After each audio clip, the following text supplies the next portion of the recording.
Assalamualaikum warahmatullahi wabarakatuh.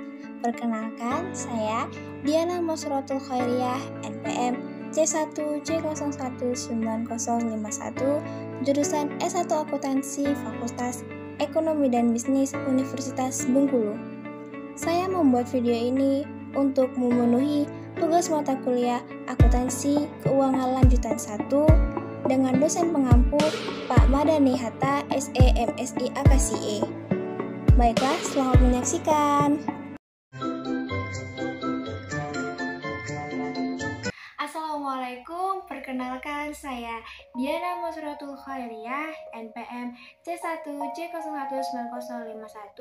Pada kali ini saya akan membahas bab 3, yaitu konsolidasi dengan akuisisi pada nilai tercatat. Konsolidasi dengan akuisisi pada nilai tercatat adalah imbalan yang diserahkan oleh pengakuisisi, sama dengan nilai ekuitas yang diambil alih atau aset bersih yang diambil alih. Mengenai proses pencatatan laporan keuangan konsolidasi dengan akuisisi pada nilai tercatat yang dilakukan perusahaan induk terhadap saham perusahaan anak pada nilai tercatat. Kalau diakuisisi pada nilai tercatat dari ekuitas, maka tidak akan ada yang namanya diferensial atau selisih, karena kita memberikan imbalan yang diserahkan atau dialihkan dari perusahaan induk kepada perusahaan anak. Misalnya, dalam bentuk kas, itu sebesar nilai tercatat dari ekuitas perusahaan anak yang diambil alih. Selanjutnya yaitu ada karakteristik konsolidasi dengan akuisisi pada nilai tercatat ekuitas.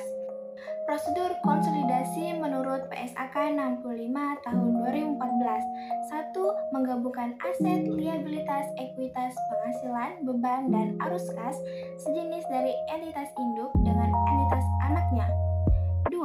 Mengeliminasi jumlah tercatat dari investasi entitas induk pada setiap entitas anak dan bagian entitas induk pada ekuitas setiap entitas anak. Yang ketiga, mengeliminasi secara penuh aset dan liabilitas, ekuitas, penghasilan, beban, dan arus kas dalam intra kelompok usaha terkait dengan transaksi antara entitas dalam kelompok usaha. Konsolidasi dengan akuisisi pada nilai tercatat dibagi menjadi dua. 1. Ketika perusahaan induk mengakuisisi pada nilai tercatat entitas dengan kepemilikan penuh, artinya perusahaan induk mengakuisisi 100% saham perusahaan anak, maka pada kasus tidak dikenal kepentingan non-pengendalian, karena perusahaan anak semua sahamnya dimiliki oleh perusahaan induk.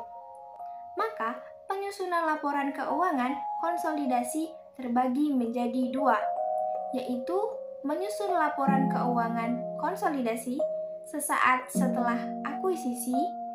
Maka laporan keuangan konsolidasi yang dibuat hanya laporan posisi keuangan saja. Yang kedua yaitu ada menyusun laporan keuangan konsolidasi setelah periode akuisisi. Maka akan ada 1. Laporan keuangan konsolidasi semakin banyak, seperti laba atau rugi bersih konsolidasi, laporan perubahan modal konsolidasi, laporan posisi keuangan konsolidasi, laporan arus kas konsolidasi. Yang kedua, adanya penambahan akun seperti beban dan pendapatan.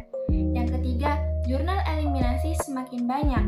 Jurnal eliminasi ini ada di pencatatan baik induk maupun pencatatan anak.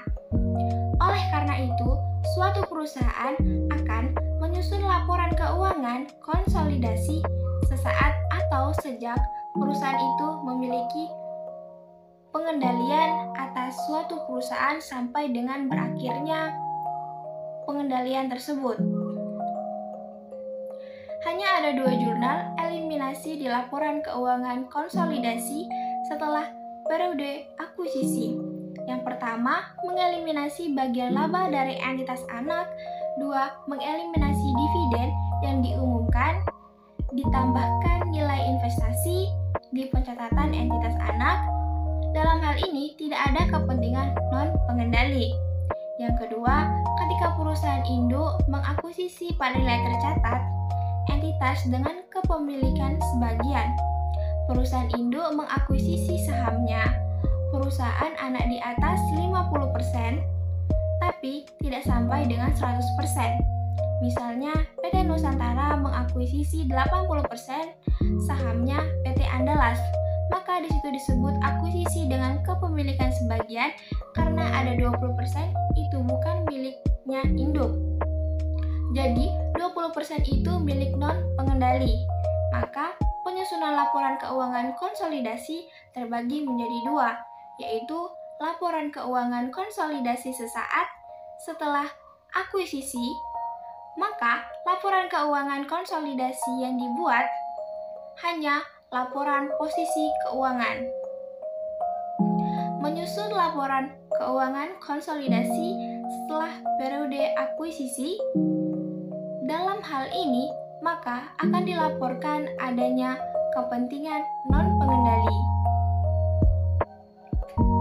Jurnal eliminasi di laporan keuangan konsolidasi setelah periode akuisisi dengan kepemilikan sebagian mengeliminasi bagian laba dari entitas anak, mengeliminasi dividen yang diumumkan untuk kepentingan non-pengendali, dan muncul di posisi kredit atau kepentingan non-pengendali, mengeliminasi bagian laba kepentingan non-pengendali. Jurnal eliminasi bersifat basic, mengeliminasi modal, saham entitas anak, saldo laba entitas anak, investasi pada entitas anak. Kepentingan non-pengendali PSAK 65 tahun 2014 memberikan definisi kepentingan non-pengendali sebagai ekuitas entitas anak yang tidak dapat didistribusikan secara langsung atau tidak langsung kepada entitas induk.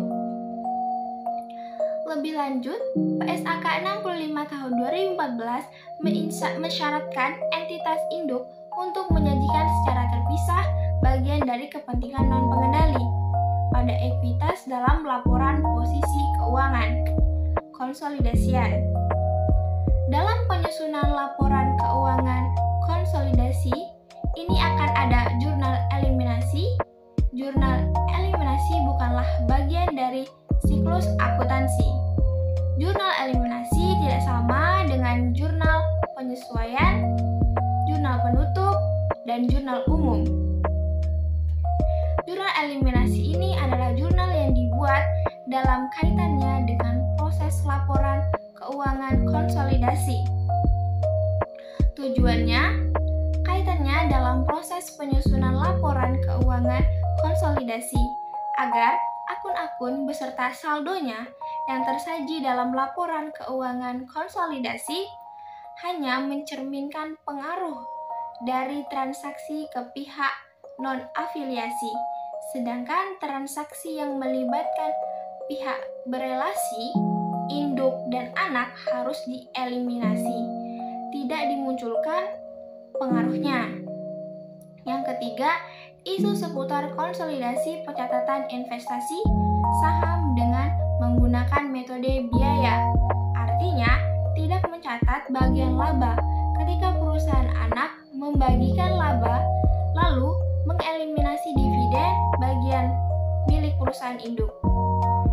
Jika kepemilikan lebih dari 50%, maka pencatatannya bisa dengan metode ekuitas atau metode biaya.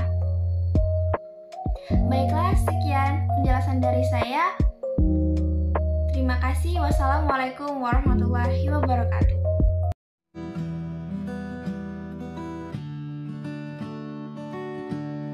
She looks like